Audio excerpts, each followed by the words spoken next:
Meus irmãos, Daniel capítulo 12, último capítulo do livro do profeta Daniel. Devo confessar que eu estou com o coração apertado, é dia de despedida. Eu tenho um carinho especial pelo profeta Daniel, é como que se nós estivéssemos, pelo menos para mim, foi como se nós estivéssemos caminhando com ele esse tempo. Hoje é dia de mais despedida. O coração fica apertado porque Deus costura as coisas de modo que elas se encaixem de maneiras tão perfeitas, nem sempre do jeito como a gente gostaria, mas glórias a Deus, porque é sempre do jeito como Ele quer. E no dia de nos despedirmos do profeta Daniel, abraçando o novo, o que será que vem, não é? Na próxima semana, o que será que nos espera depois de tantos meses caminhando com o profeta Daniel, caminhando com outros irmãos que conosco estiveram durante essa jornada e que se encerra hoje como se encerra o livro de Daniel. Meu coração está pequenininho, apertado, não espreme não que senão eu choro. Hoje eu não tenho certeza de que isso não vai acontecer. Preparei uma introdução daquelas genéricas, boa de ficar gravada no YouTube, para a gente esquecer que houve um contexto em que esse sermão foi pregado. Mas quem liga para isso, o importante é o que Deus está fazendo aqui conosco. Deus separou essa mensagem para nós hoje. Nossos irmãos que se despedirão de nós oficialmente, tudo indica que até o final desta semana eles viajarão para outro país, pediram a Deus e Deus os atendeu de modo que pudéssemos encerrar esse ciclo juntos. E que requinte de graça, não é? Terminamos Daniel, vamos celebrar a ceia, quase que se preparando para ir embora com tudo fechado. E é importante porque esta é realmente a situação de Daniel. Nós vamos aprender a lição do encerramento. O livro está sendo encerrado, a mensagem está sendo encerrada, um ciclo está sendo encerrado. O que será que Deus quer nos ensinar? Curioso, porque geralmente a gente gosta de encerrar ciclos de acordo com o nosso calendário. Não devíamos estar encerrando o ciclo no final do ano, pastor? Está meio adiantado isso. Será que a gente pode encerrar o ciclo hoje e já começar 2021 para ver se o que ficou em 2020 fica para trás? Bom, Deus não obedece o nosso calendário, nós é que devíamos obedecer o dele. Em Daniel capítulo 12, nós vamos pegar o encerramento do que o anjo está dizendo para Daniel. E nós vamos relembrar o contexto em que essas palavras acontecem. Mas é preciso acender no seu coração e na sua mente o interesse pelas palavras que aqui estão. Peço a sua atenção para a leitura de Daniel capítulo 12. Depois nós vamos orar pedindo que Deus abençoe-nos a todos e então ouvir a última mensagem neste livro. Nesse tempo se levantará Miguel, o grande príncipe, o defensor dos filhos do povo de Deus, e haverá tempo de angústia, o qual nunca houve, desde que houve nação até aquele tempo. Mas naquele tempo será salvo o teu povo, todo aquele que for achado inscrito no livro. Muitos dos que dormem no pó da terra ressuscitarão, uns para a vida eterna e outros para a vergonha e horror eterno. Os que forem sábios, pois, resplandecerão como o fulgor do firmamento, e os que a muitos conduzirem à justiça como as estrelas, sempre e eternamente. Tu, porém, Daniel, encerra as palavras e sela o livro, até ao tempo do fim. Muitos o esquadrinharão e o saber se multiplicará. Então eu, Daniel, olhei e eis que estavam em pé outros dois, um de um lado do rio e outro do outro lado. Um deles disse ao homem vestido de linho, que estava sobre as águas do rio: quando se cumprirão estas maravilhas? Eu vi o homem vestido de linho que estava sobre as águas do rio, levantou a mão direita e a mão esquerda ao céu e jurou por aquele que vive eternamente, que isso seria depois de um tempo, 2 tempos e metade de um tempo. E quando se acabar a destruição do poder do povo santo, estas coisas se cumprirão. Eu ouvi, porém não entendi. Então eu disse: meu senhor, qual será o fim destas coisas? Ele respondeu: vai, Daniel, porque essas palavras estão encerradas e seladas ao tempo do fim. Muitos serão purificados, embranquecidos e provados, mas os perversos procederão perversamente, e nenhum deles entenderá, mas os sábios entenderão. Depois do tempo em que o sacrifício diário for tirado e posta a abominação desoladora, haverá ainda 1290 dias.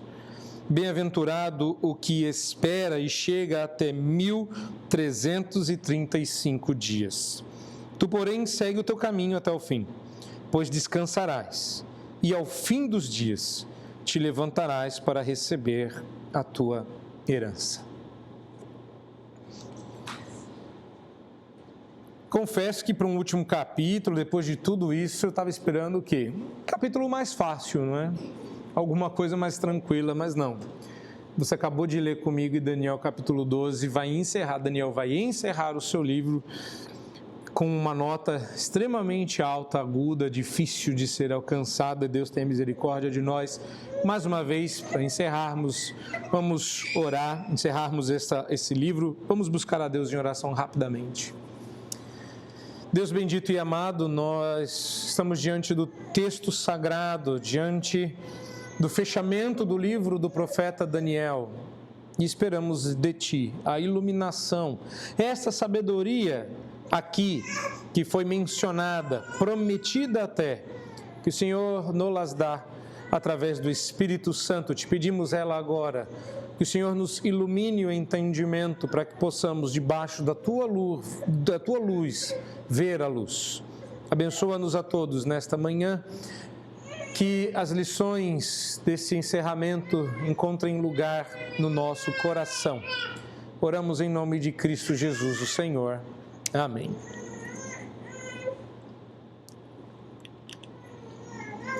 Bom, irmãos, a teologia reformada entende que as profecias do Antigo Testamento sempre foram dadas em perspectiva. Você já deve ter ouvido falar dessa figura de linguagem, que os profetas do Antigo Testamento enxergavam os acontecimentos relativos ao tal do fim do mundo, ou do fim dos tempos, ou dos últimos dias, como se fossem 2 montanhas. O correto seria afirmar que a vinda de Jesus, que a gente descobriu na primeira vinda que era dividida em 2, que essa vinda do Messias era vista como 2 montanhas em perspectiva. Quando alinhadas, os 2 picos parecem muito próximos, mas é quando a gente chega no primeiro pico que a gente percebe a distância entre os picos dessa montanha. Normalmente essa metáfora é empregada para falar a respeito da primeira e da segunda vinda de Cristo. E nós que estamos entre um pico e outro, temos visto e experimentado que essa distância é um pouco maior do que se havia previsto.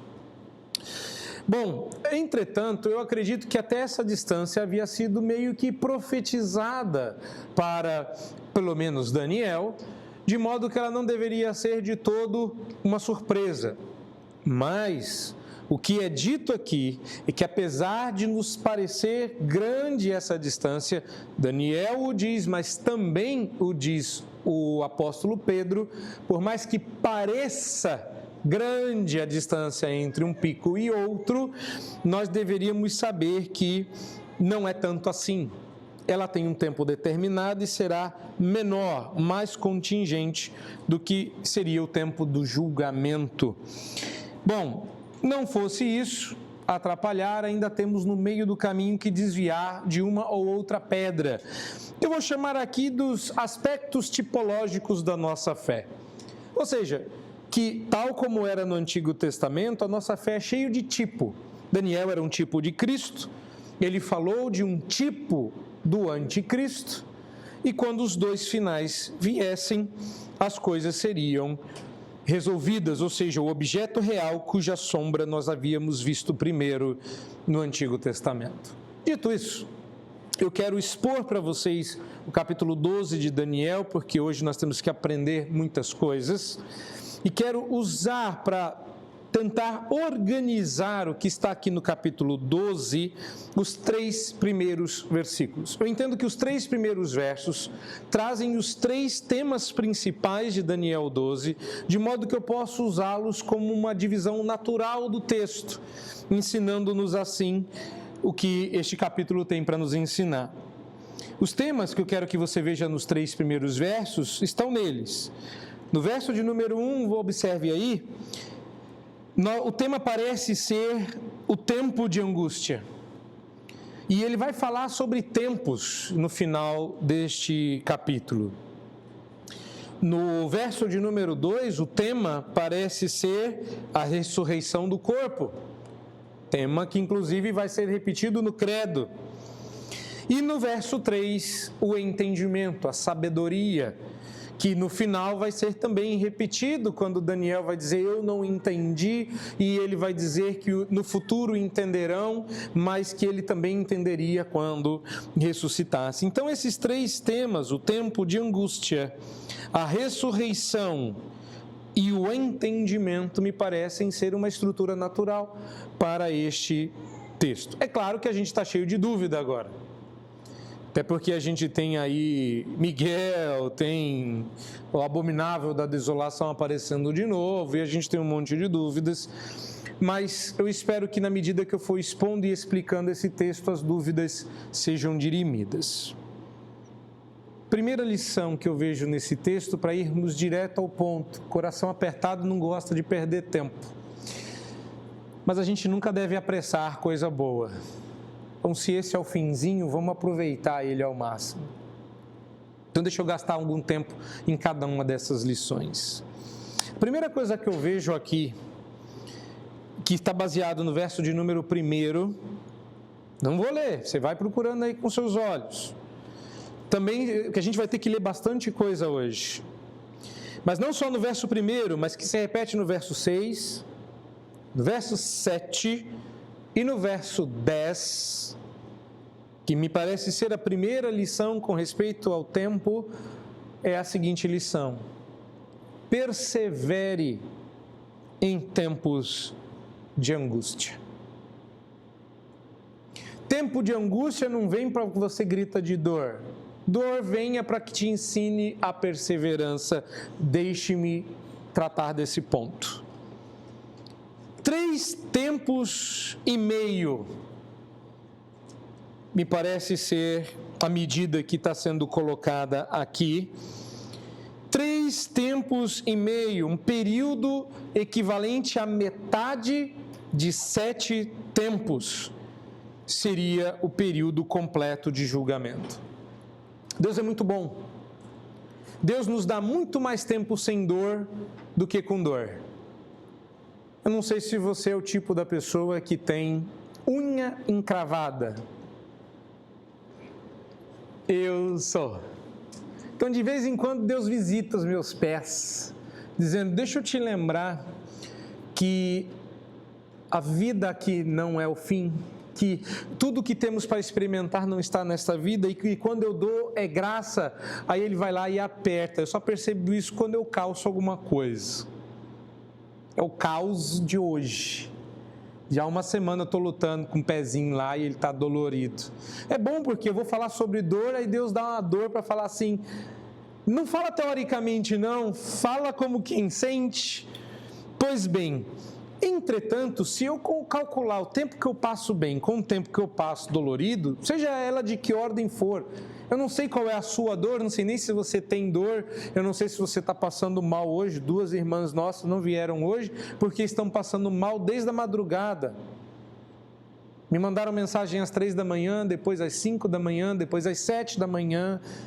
Eu não sei qual é o tipo de dor, não sei se elas estão, provavelmente não, devem estar acabadas de cansaço e de mal-estar. Eu não sei se está tudo bem na sua vida, espero que sim, mas se um dia Deus visitar você com dor, lembre-se de que 1 tempo, 2 tempos e metade de 1 tempo é exatamente a metade de 7 tempos, porque 3 tempos e meio é a metade de 7 tempos. Ou seja, o contraste com o período de tempo de julgamento, o período de provação é limitado, ele é encurtado em sua duração. Nós lemos durante a liturgia que se Deus não tivesse, por sua graça, abreviado o tempo de dor até os eleitos cairiam. Isso é bom, meus irmãos, porque a gente é reclamão demais. Quando o martelo se desequilibra da nossa mão e de todos os lugares do mundo para cair, cai em cima do dedo, ou quando a turquesa vira contra nós e vem de morder, o fio morde a nossa barriga, a nossa tentação é dizer: por que eu? Por que agora? Por que dói? 3 tempos e meio, 3 anos e meio, 1.290 dias, não estão aí para dizer: olha, vem dor e vai durar. Não, vem para dizer que o tempo da prova é preciso, ele é medido com precisão. Não é um período vago de tempo de julgamento, mas predeterminado por Deus até precisamente o dia em que acabará. A gente pede para que Deus abrevie, porque estamos vivendo épocas de pandemia e queremos que ele seja abreviado. Já deu um tempo, já pensou? 2 tempos, metade de 1 tempo? Pois é. Uma terceira nota é tocada nesta música, e eu quero que você vá lá para o finalzinho do capítulo, versos de número, como eu disse, não é? Versos de número 10, 11, mas especificamente os versos de número 11 e 12. Porque lá no final deste capítulo, a inclusão de uma figura adicional de dias. Nós saímos de 1.290 dias para 1.335 dias. Ou seja, passados 1.290 dias, Daniel é avisado que se acrescentam a estes mais 45 dias. Se eu não errei a geografia, é isso aí. 1.290 mais 45, 1.335. É isso mesmo, não é? É que eu sou meio ruim de geografia, então não sei se acertei a conta. Mas se a conta estiver certa, então o que isso significa? Significa dizer que os santos precisarão perseverar por todo o caminho até o fim de um longo período. Que às vezes a gente chega no fim dos 1.290 dias e fala: já deu. Aí Deus fala: anda mais um pouquinho. E a gente fica meio chateado e diz: eu não quero mais andar, já andei 1.290, por que vou andar 1.335? Por que mais um pouquinho? Por que um tantinho a mais? Porque o que eu fiz não é o suficiente. E eu creio que essa interpretação de que os dias precisos e levemente aumentados indicam a perseverança de um período determinado, porém curto, aparentemente longo, ela encontra base, porque quando o Senhor Jesus alerta seus discípulos, citando inclusive essa profecia de Daniel, ele diz que o tempo de provação, vamos lembrar disso, que a gente já leu na liturgia, foi abreviado por amor aos eleitos. Mas não é somente isso que ele disse. Ele termina dizendo que esse detalhe estava predito. Ele não diz somente que bateu com Daniel que Jesus falou. Não, ele diz assim: Mas se há alguma coisa a ser aprendida... não, isso aqui é o que ele diz depois. Eu vou ler Mateus 24, 15 a 21. Se você puder ainda abrindo sua Bíblia lá, é bom. Deixe-me prepará-los para Mateus 24. Porque se há alguma coisa a ser aprendida na visão de Daniel, que é uma repetição das lições do capítulo 11, é que a vida do povo de Deus nesse mundo não é a melhor. É tudo menos isso. O Senhor se refere a esse tempo de sofrimento sem precedentes. Eu sei que a gente leu Marcos, mas deixa eu ler alguns detalhes que estão mais ricos no capítulo 24 de Mateus, quando o Senhor Jesus fala deste tempo do capítulo 12 de Daniel, um tempo de sofrimento sem precedentes, como algo que ainda haveria de acontecer. Até a época de Jesus, a profecia de Daniel não havia sido cumprida, mas Jesus nos alerta de que em breve será. Preste atenção. Quando, pois, virdes o abominável da desolação, de que falou o profeta Daniel, no lugar santo, e olha a referência, quem lê, entenda. Porque quando Daniel ouviu isso, ele disse, não entendi. E o anjo disse, calma, um dia alguém vai entender. E Jesus está repetindo as palavras de Daniel. Essa é a hora. Quem lê, entenda. Então os que estiverem na Judeia fujam para os montes. Já disse isso a vocês, me permita repetir. Se isso aqui está falando do fim do mundo, temos uma estratégia para quando o anticristo vier presidindo a ONU, avançando com seus exércitos, e nós fomos deixados para trás, e a besta como um monstro do Jaspion subir do mar, pisando como Godzilla. Então o que a gente deve fazer? A gente deve, se estiver na Judéia, fugir para o monte. Bom, a gente não está na Judéia, estamos bem. Ponto 1, resolvido. Ponto 2, quem estiver no eirado não desça. Então, quer dizer, descer para Santos, nem pensar. O mundo está acabando, você não deve descer. Do eirado, não desça para tirar coisa que esteja em casa. Quem estiver no campo, não volte para trás. Por isso que eu não gosto de praia. Porque nunca fala de praia no texto da Bíblia, já reparou? E quando fala que no céu o mar já não existe. Será mesmo que é esse tipo de interpretação que a gente deve ter no texto? Quem estiver no campo, não volte atrás para buscar a sua capa. Bom, já dizia aqueles grandes profetas, os incríveis, que herói bom não usa capa. Quem tiver ouvidos para ouvir, ouça. As da que estiverem grávidas naquele dia. Então já estou no grupo dos lascados. E das que amamentarem naqueles dias. Quem riu se lascou junto.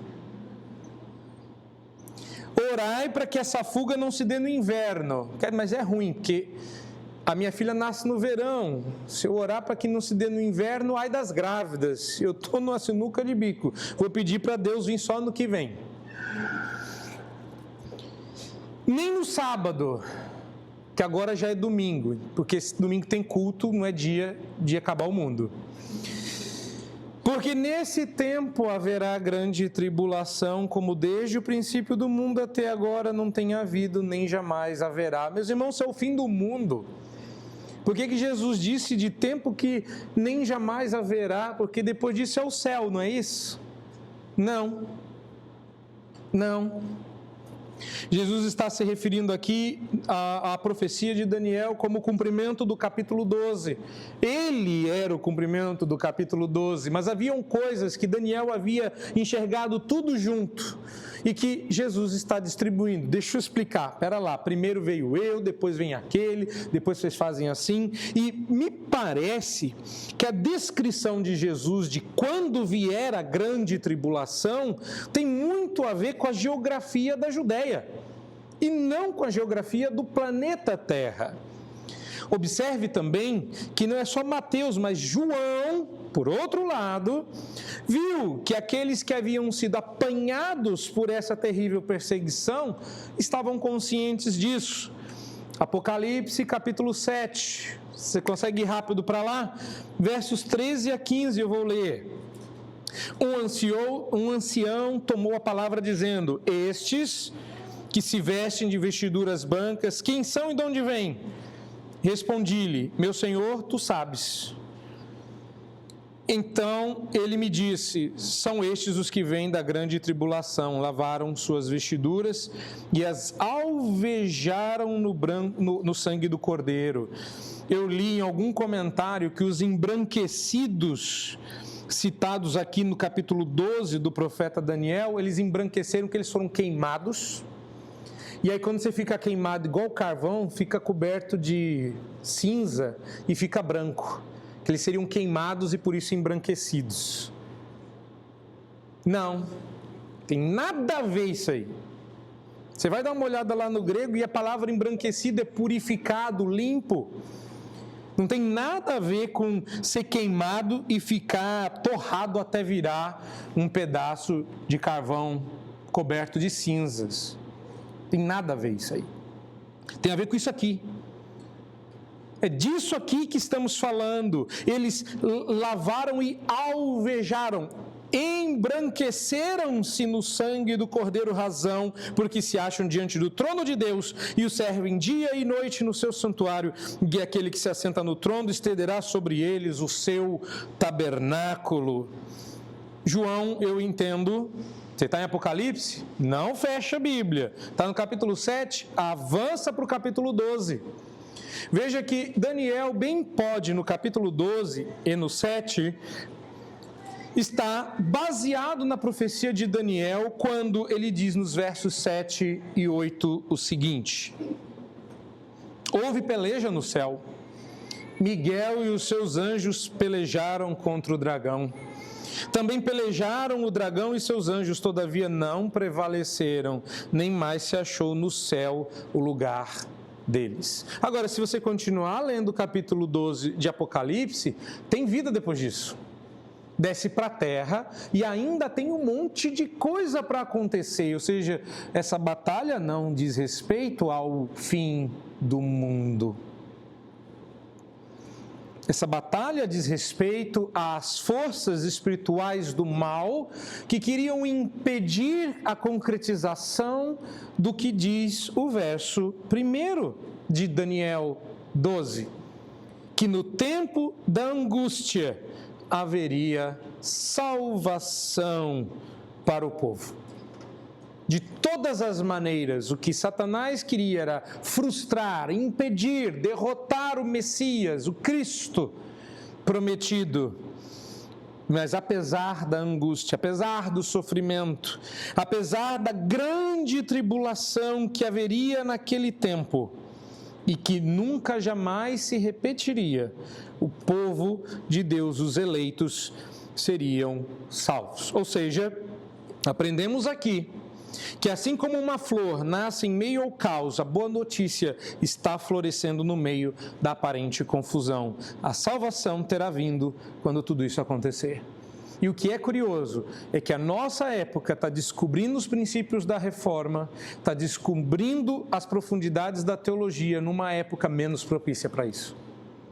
Onde há maior perseguição, maior pressão, maiores impedimentos, onde templos cristãos estão sendo impedidos de permanecer abertos às escusas de uma pandemia, quando tudo coopera para o contrário, pressão social, pressão cultural, e nós estamos cada vez mais interessados na verdade, porque em tempos angustiosos Deus nos aperta até que só o povo dele permaneça. Você sabe o que acontece quando você esquenta metal? Impureza sai correndo. A impureza não aguenta. Ela não aguenta a temperatura. Metal que é puro fica. O ouro bom permanece. Porque assim somos nós. O fim virá quando Deus tiver terminado o processo, não quando nós pensamos que ele houver terminado. Justamente por isso é que eu deveria, e vocês, comigo e com o profeta Daniel, deveríamos todos confiar que o nosso Pai não colocará o seu povo, os seus filhos, para enfrentar provação desnecessariamente, nem nos manterá nela além do tempo necessário para o nosso bem. mesmo que eu não consiga ver esse bem na dor. Não confie no seu julgamento quando você estiver sofrendo. Lágrimas impedem-nos de ver corretamente. As lágrimas embaçam a nossa visão. Você não enxerga bem quando dói. Você não pensa direito quando dói. Então, ouça agora. Deus não nos coloca desnecessariamente para sermos provados, nem nos mantém sob fogo além do necessário. Agora, qual é a parte boa? Nós não estamos debaixo da obrigação de gostar. Nós só estamos debaixo da obrigação de perseverar. Deus não disse, goste. É gostoso sofrer. Não, nosso Deus não é esse tipo de deidade pagã que diz que sofrer é bom e purga pecados. Quanto mais dói, melhor para você. Não. Ele diz que você tem que perseverar, mesmo não gostando. E é uma lição que eu tento ensinar para as minhas filhas, e agora é bom que eu tenho que relembrar, que vai ter que ensinar tudo de novo.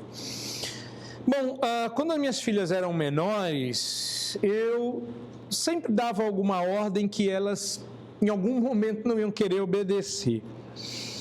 E, pela liberdade que eu lhes dava, elas se sentiam à vontade para dizer o quanto elas não gostariam de fazer o que eu havia mandado. Não que você precise dar essa liberdade para um filho seu, tá? Mas no caso eu até deixava elas falarem, mas papai, eu não quero fazer isso. E eu me lembro de frequentemente dizer isso a elas quando elas eram menores. Tudo bem, querida, eu não preciso que você goste da ordem que eu dei, eu só preciso que você me obedeça. E elas falavam, mas eu não quero. Eu falei, tudo bem, pode fazer sem querer, desde que você faça porque eu pedi. Deus não quer que a gente goste das ordens que Ele dá, Deus quer que a gente goste dEle. E quando Ele dá uma ordem que a gente não gosta, Ele só quer que a gente obedeça ou persevere. E às vezes a gente quer gostar da vida. A gente quer gostar do que a gente está experimentando, a gente quer gostar do que a gente está fazendo e Deus só quer que se obedeça. Saiba que você pode fazer mesmo sem gostar ou querer. Faça por pura obediência. Por isso que a lição é persevere em tempos de angústia. Agora veja que duas pessoas, eu vou citar aqui, parecem contribuir para isso. Primeiro é Calvino. E eu vou citá-lo nominalmente, porque não dá para usar o que ele falou, sem dizer que foi ele que falou, porque são palavras fortes. Então, Calvino está pensando no verso 10 de Daniel 12, pode manter o verso 10 aí sobre as suas vistas, porque ele diz assim, como, portanto, nossa imbecilidade natural é tão grande, necessariamente precisamos de muitos estimulantes para a nossa paciência e para nos animar à luta com seriedade e nunca nos entregarmos à tentação. Esta é a razão pela qual o anjo anuncia a necessidade de tais purificações multiplicadas para purificá-los, como o trigo é separado do joio, para branqueá-los, como o tecido é branqueado pelo lavandeiro, e para derretê-los, como um metal é separado de suas impurezas. Expandindo essa figura de metal sendo separado de suas impurezas, nós temos que nos lembrar que o fogo refinador não cria metal puro, ele o revela.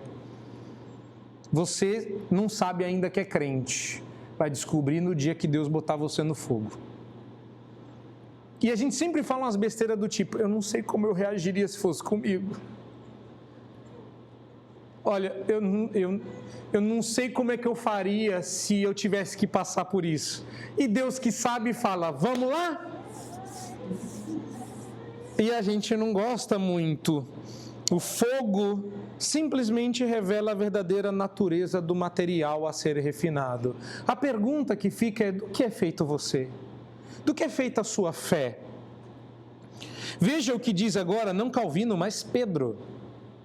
Na primeira epístola dele, no verso 7, no primeirinho capítulo, ele diz, para que uma vez confirmado o valor da vossa fé é muito mais preciosa do que ouro perecível. Quer dizer, o ouro que é perecível é precioso, sua fé é mais preciosa do que ouro. Então o que Deus faz? Diz Pedro, mesmo apurada por fogo, rende em louvor, glória e honra na revelação de Jesus. Ora, se ouro para ser precioso precisa ser esquentado até as impurezas serem derretidas e evaporadas, muito mais a sua fé, que vale muito mais do que o ouro.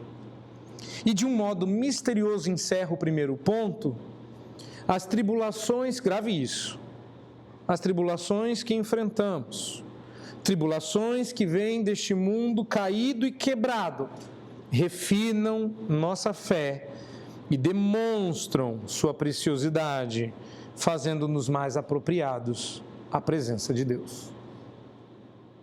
Quer estar apropriado à presença de Deus? Quer subir ao Monte Santo de Sião e entoar um novo cântico ao meu Deus? Passa pelo fogo. Fala, mas aí eu não quero. Aí você não é crente, vai para o inferno. Então você não tem muita opção. Eu quero estar apropriado à presença de Deus. Então vamos esquentar a sua fé. Então, em tempos de angústia, persevere.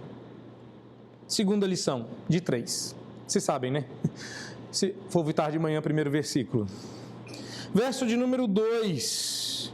Muitos dos que dormem do pó da terra ressuscitarão. Começam as boas notícias. E a lição que eu tenho para vocês é a seguinte: aprenda a referência. Somos templos ressurretos. Aprenda a referência. Somos templos. É isso mesmo, templos ressurretos. Por quê?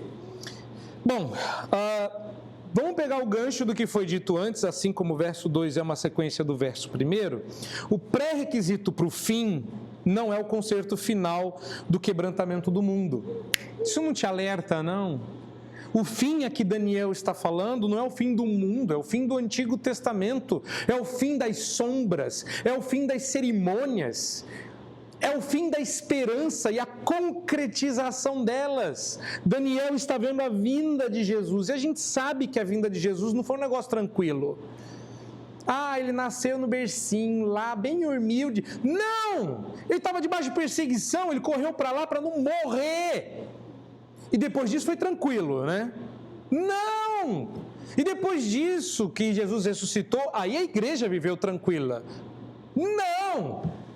Ora, o pré-requisito para o tal fim não é o concerto final do quebrantamento do mundo, é o quebrantamento final da força do povo santo. Aí deu ruim. Porque o que a gente gosta é de ver os outros apanhar. Sabe quando o pregador começa a falar e você sabe para quem que ele está falando e não é para você, e você fala, fala Deus, senta o cajado, pastor. Não é gostoso?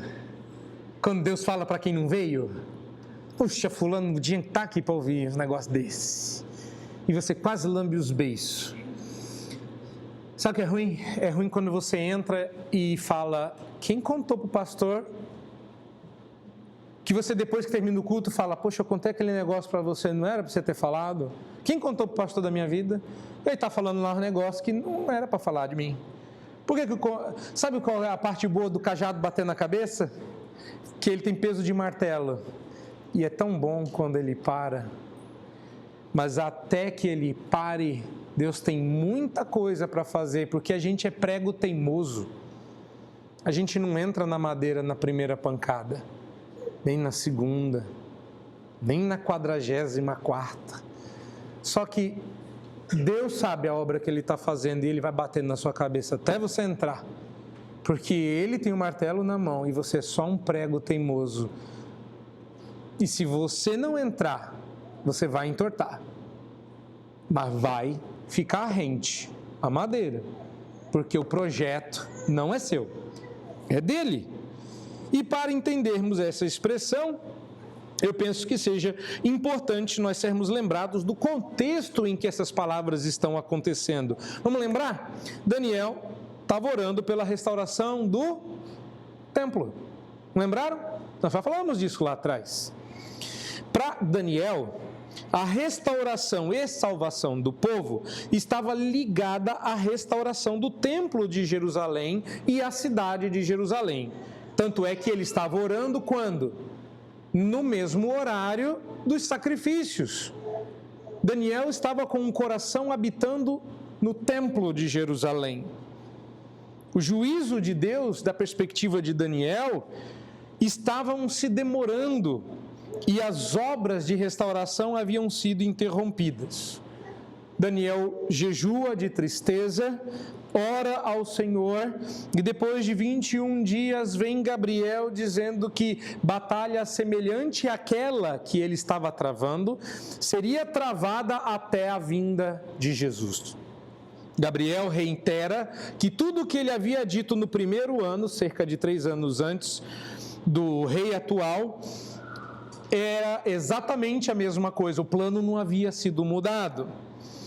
E vaticina, muito tempo antes, a destruição do templo, que nem havia sido reerguido. Ou seja, Daniel está pedindo, ó Deus, deixa a gente erguer o templo. Aí vem o anjo dizendo, bom, o templo será destruído. Não, ele já está, você não está entendendo, Daniel.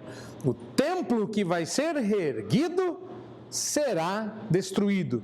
E de novo, mais uma vez, será final. E eu tenho para mim que o tempo a que se refere o anjo é a partir da destruição do templo. Verso 6, dá uma olhada lá. Porque essa é a pergunta que foi feita ao anjo, quando se cumprirão essas maravilhas, e o verso de número 11, que deixa claro que haverá depois disso, depois do sacrifício ter sido diário ter sido tirado e posta em seu lugar a abominação desoladora, ou seja, o tempo. Aqui o anjo se refere à destruição do templo. E o que aconteceu? O profeta Daniel ficou perdido. Não estou entendendo.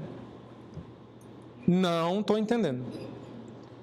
Ele ouviu uma pergunta, ela não foi suficiente, e aí ele faz uma pergunta e o anjo não responde. Por quê? Porque o problema do profeta não era a informação, era a referência. E eu entendo aqui que a conexão, porque o assunto é ressurreição e salvação, é com o Senhor Jesus e o fato de que o Senhor Jesus era o templo que Daniel não estava conseguindo enxergar. Meio confuso, deixa eu explicar, preste atenção. O anjo Gabriel, no fim das contas, penso eu, veio ensinar a Daniel um negócio que a gente aprendeu muito recentemente. O nome que eu vou dar para isso é tel-referência. Explicar. Daniel era um homem extremamente piedoso, orando pela restauração do seu povo, e ele cria que isso se daria com a restauração do templo, porque era lá que eles adoravam a Deus, porque era lá que a presença de Deus estava, porque era lá que os sacrifícios aconteciam, porque era lá que havia perdão de pecados. Sem o templo não havia salvação. Ou seja, Daniel orava templo referente. Veio o anjo dizer a Daniel que o templo não era o plano, o templo era o meio através do qual o plano viria. O fim era o Redentor, o Messias. A referência não era o templo, a referência era o corpo de Cristo, não o contrário. Sabe o templo de Jerusalém? Aquele que foi construído por Salomão, destruído, construído por outro, destruído, construído, destruído. O templo, que era o centro da fé e da religiosidade judaica, templo que significava tanta coisa, ele era uma metáfora, ele não era a realidade. A realidade era Cristo e seu corpo. O assunto aqui não é a ressurreição, salvação para a glória, é a ressurreição do corpo. O problema aqui é o corpo. Daniel está olhando para o templo. E o anjo está dizendo, não é para olhar para o templo aponta para... Essa aqui é muito fácil de explicar. E é uma historinha que tem nos livros do aconselhamento redentivo. O rapaz precisava aprender a língua dos indígenas. E botaram um índio do lado do missionário e falaram, vai lá aprender. E o missionário, que já havia aprendido a língua, fez isso meio que de brincadeira e falou, vai lá. botou lá o índio do lado, botou o missionário recém-chegado e falou, andem juntos e descubram o nome das coisas. E ele começou, qual é o nome disso? Aí ele falou uma palavra lá. Qual é o nome disso? Aí ele falou a mesma palavra. Ele falou, ok. E o nome disso? Falou a mesma palavra. Ele falou, não estou entendendo mais nada. Aí ele voltou lá para o missionário chefe e falou, olha, a gente deu uma andada aí, 15 minutinhos, eu anotei 20 coisas que têm o mesmo nome. Só que como é que você aprende uma língua onde uma palavra pode significar 20 coisas diferentes? Ele falou, qual que é a palavra? Aí ele falou a palavra em indígena, que eu vou dizer para vocês, a palavra era dedo. Dedo. Eu falei, dedo? Como é que você apontou para as coisas? Eu falei, qual que é o nome disso? Ele falou, dedo. Qual que é o nome disso? Dedo. Qual é o nome disso? Dedo. Eu não entendi nada. Ele falou, simples, meu querido. Os índios daqui não usam o dedo para apontar as coisas, mas o nariz. Toda vez que você esticou o dedo na frente do seu nariz e perguntou qual é o nome disso, ele disse, dedo. Aí você, o nome disso? Dedo. Qual era o problema? A referência. Você estava tomando o dedo por referência, ele estava tomando o nariz por referência. Daniel estava tomando o templo por referência, o anjo estava tomando Jesus por referência. Tudo para Daniel chamava templo, tudo para o anjo chamava Jesus. E a pergunta era, o que o templo significava? Abra sua Bíblia em João 2. Vamos dar uma olhada para ver sobre o que o templo significava.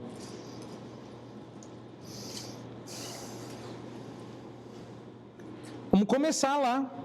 João capítulo 2, versos 13 a 22, acompanhe na sua Bíblia. Estando próxima a Páscoa dos judeus, subiu Jesus para Jerusalém e encontrou no templo os que vendiam bois, ovelhas e pombas e também os cambistas assentados.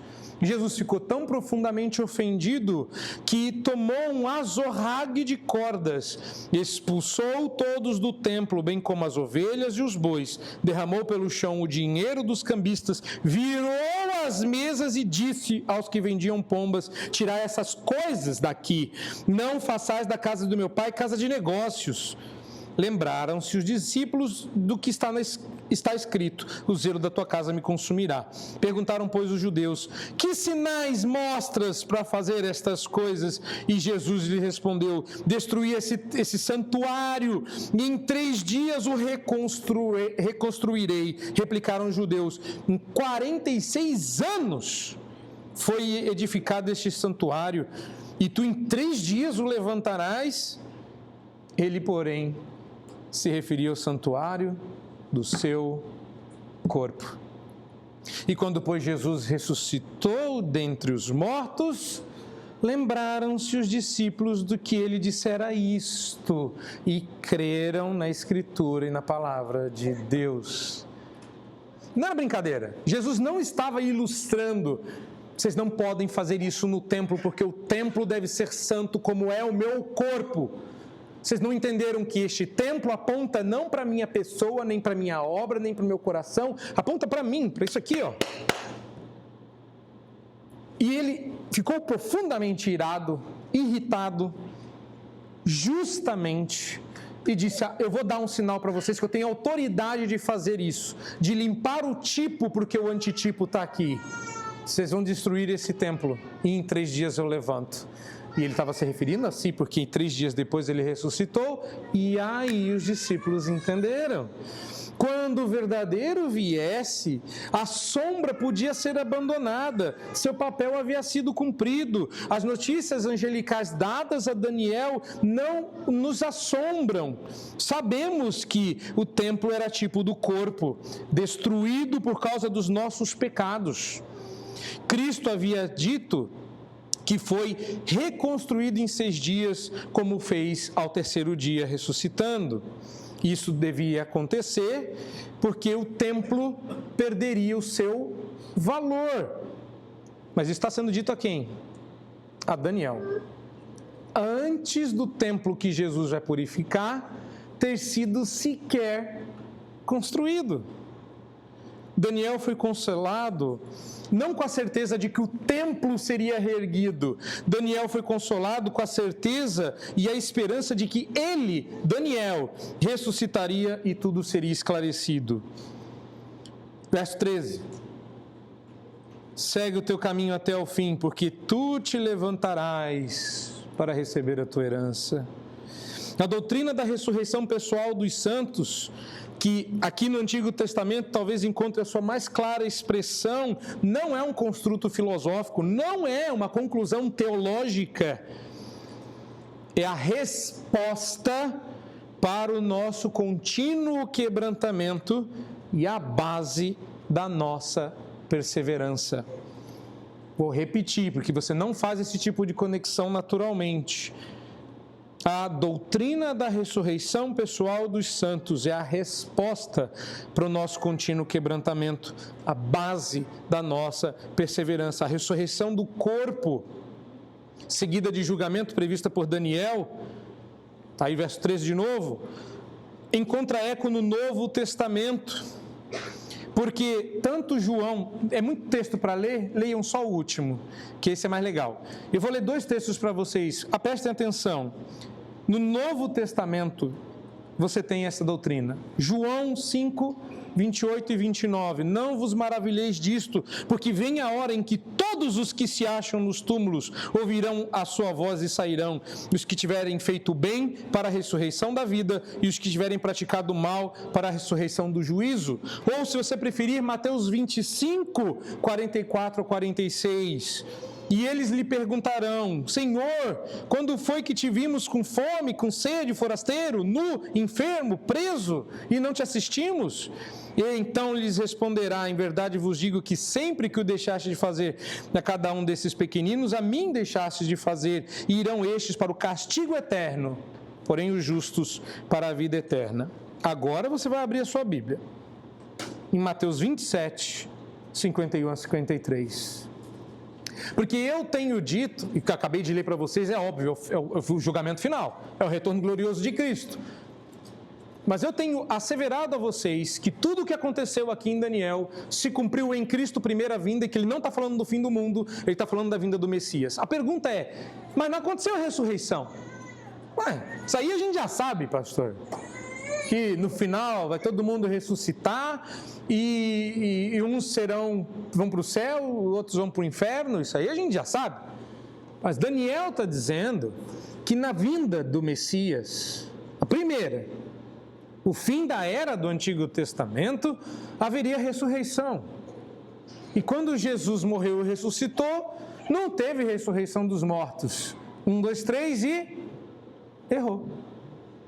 Porque Mateus 27, 51 a 53, diz que quando Jesus morre, o véu se rasga em 2 partes de alto a baixo, treme a terra, fendem-se as rochas e abrem-se os sepulcros e muitos corpos de santos que dormiam ressuscitaram. Você tinha esquecido disso, né? E saindo dos sepulcros depois da ressurreição de Jesus, entraram na cidade santa e apareceram a muitos. Você deixou passar esse texto, que quando Jesus ressuscitou, houve sim ressurreição, e ele entrou em Jerusalém com a galera, e não foi Walking Dead. Não foi Thriller. Que Jesus entrou com todo mundo vivo e bonitinho, e esse povo subiu com ele para os céus. Pelo menos é o que os estudiosos acreditam. Então, a despeito de qual seja a opinião que você pense sobre a abominação desoladora, não havia uma tipologia maior e mais terrível da abominação que foi perpetrada pelos homens na época de Jesus. A crucificação de Jesus, o templo encarnado, eles profanaram aquele corpo, a carne na qual a glória de Deus veio habitar. Eles cuspiram, açoitaram, zombaram, bateram, rasgaram o corpo de Cristo, pendurando-o num madeiro, expondo-o à maldição de Deus. Não existe maior demonstração de quebrantamento do povo de Deus até o que vimos na cruz. E Daniel diz isso, até que se quebre a força, o poder do povo de Deus, o Messias. Aconteceu ali, personificado em Cristo Jesus, o povo de Deus sendo quebrado em nosso lugar. Dá medo quando a gente lê Daniel, porque ele disse: até que eu quebre o povo santo, não há fim. Fala, meu Deus do céu, então quer dizer que só vai sobrar para nós. E aí ele diz assim: não, meus queridos, o povo santo vai ser quebrado em Cristo. Desta forma, Deus em nosso lugar, em Jesus Cristo, foi quebrado, porque é pelas suas pisaduras que nós somos sarados, é por suas quebraduras que nós somos restaurados, é pelo quebrantamento de Deus que esse mundo caído e arruinado será novamente levado à glória original na cruz. Cristo levou nossos pecados e nosso quebrantamento sobre si. E é por isso que a terceira e última lição é curta, mas importante. Verso 3. Acho que eu estou com medo de terminar Daniel 12, né? Queria que tivesse Daniel 13. Terceira e última lição. Ouça e entenda. Porque Daniel ouviu e não entendeu, e o saber se multiplicou, e as pessoas continuam ouvindo e não entendendo. Então, eu peço a vocês, ouça e entenda, porque essa é uma quebra do padrão do livro. Daniel vem ouvindo e entendendo tudo, e chega aqui, ele ouve e não entende, e a coisa fica em aberto. O profeta, conhecido por entender as profecias de Deus, não entendeu. E quando o anjo vai explicar, ele diz: segue. Ele diz 2 vezes isso. Olha o verso 9 e compara com o verso 13. Vai, Daniel. Não, eu quero saber como que essas coisas vão acontecer. Quando? Dá uma pista ali. Vai, Daniel. Verso 13. Segue o teu caminho até o fim. Você não precisa entender tudo, você não precisa compreender tudo, mas agora é a hora que você pode ouvir e entender. Muitas dúvidas permanecerão em aberto, eu sei. Mas essa não era uma questão simples de inteligência, revelação ou entendimento. O Senhor prometeu conceder sabedoria especial para aqueles que discerniriam os eventos no futuro. Não é brincadeira. Você pode entender. Daniel não podia, porque nem olhos ouviram, nem ouvidos ouviram. Nossa, pela primeira vez na minha vida eu vou citar esse verso no contexto correto. Nem ouvidos ouviram, nem jamais penetrou em coração humano. O que Deus tinha preparado para nós era Jesus. Daniel não tinha como entender isso. Mas você tem. Porque Nolo revelou pelo Espírito o verso seguinte. Ou seja, hoje você pode ouvir e entender o que Daniel ouviu e não entendeu, e isso não é um privilégio para poucos, é só dos eleitos, que somos poucos, mas tudo bem. Não se tratava apenas de manter essas coisas reveladas, o Senhor vai pedir, olha o verso 9, porque agora é hora de falar dos versos 3, 4, 8 e 9. Olha o verso 9. Daniel, essas palavras estão encerradas e seladas até o tempo do fim. Olha o verso 10, no finalzinho, mas os sábios entenderão. Não se tratava de Daniel proteger o livro dele, de guardar em segurança, mas para que no futuro o povo de Deus pudesse ler. E eis aí a ironia, o livro de Daniel sobreviveu. Você está aí com a versão eletrônica dele, com a versão impressa dele em português, e o povo continua sem entender, porque a verdade de Deus, prestem atenção, está frequentemente escondida à plena vista. A Bíblia mostra suas riquezas tão claramente que o mais simples dos crentes consegue pegar sua mensagem principal, enquanto o mais brilhante dos intelectos não crentes lê as mesmas palavras, mas não discerne a sua verdade. Deus esconde a sua verdade na nossa cara. Sabe aquele filme que está passando, todo mundo quer achar o troço, todo mundo quer descobrir onde está, e de repente alguém vai lá no nariz do negócio, no nariz do quadro, no nariz da figura, vai lá e tira e fala: era isso aqui. O tempo todo estava na nossa cara. De alguma forma, o ser humano sabe que a verdade está na cara dele, ele só não sabe onde está. Ele sente lá no fundo que está exposto, é perceptível. Se a gente tivesse apenas o tino, Deus colocou no coração humano de que a verdade está diante de nós. O problema é que a nossa era afirma a validade de qualquer possível espiritualidade, porque vê toda a verdade como relativa e nossa experiência como normativa. Então, ao invés de a gente ficar procurando a verdade, a gente pega qualquer coisa e diz, agora isso aqui é verdade. Pronto. Cansei de procurar. Então, se eu não consigo entender um texto, eu começo a interpretar o texto da minha maneira. Pronto, é isso aí. Agora, a verdade ficou fácil. Estava na cara. Não é isso que quer dizer. A verdade, na nossa era, se torna qualquer filosofia que me dê experiências boas, que me dê o que eu desejo. A ideia de uma verdade única, dotada de autoridade, revelada de uma vez por todas, inspirada por Deus, é contracultural. Se você disser que acredita numa verdade, você já arrumou briga. Em uma só, eu digo. Então, o que quer dizer a expressão os sábios entenderão? Quer dizer que o Espírito Santo nos daria a sabedoria para discernir que o que está sendo revelado em Daniel 12 é Cristo. E ser sábio é um grande desafio e é a única forma de permanecer firme no meio dos desafios e confusões da vida em um mundo quebrado. A sabedoria de Deus não é a sabedoria do mundo, é na sabedoria de Deus que nós somos curados. Não entendeu ainda? Paulo diz que ele não é só o poder de Deus, Paulo diz que Cristo é a sabedoria de Deus. Os sábios entenderão porque ele, Cristo, se revelaria. E assim, a sabedoria de Deus nos cura porque a gente percebe que o quebrantamento, olha a postura final, é precisamente o meio através do qual as provas de fogo nos levam para a presença dele. Assim, nós somos postos em contato com a contaminação do pecado enquanto formos peregrinos neste mundo. E Deus não vai evitar que a gente seja suscetível a essa contaminação. Mas como os fiéis também são infectados com as contaminações das muitas iniquidades, Deus nos purificará de todas elas e de muitas maneiras diferentes. Concluo. Como pessoas quebradas em um mundo quebrado, precisamos reconhecer que vivemos um tempo entre tempos. E que esse tempo entre tempos parece longo, mas Deus abrevia por amor de nós.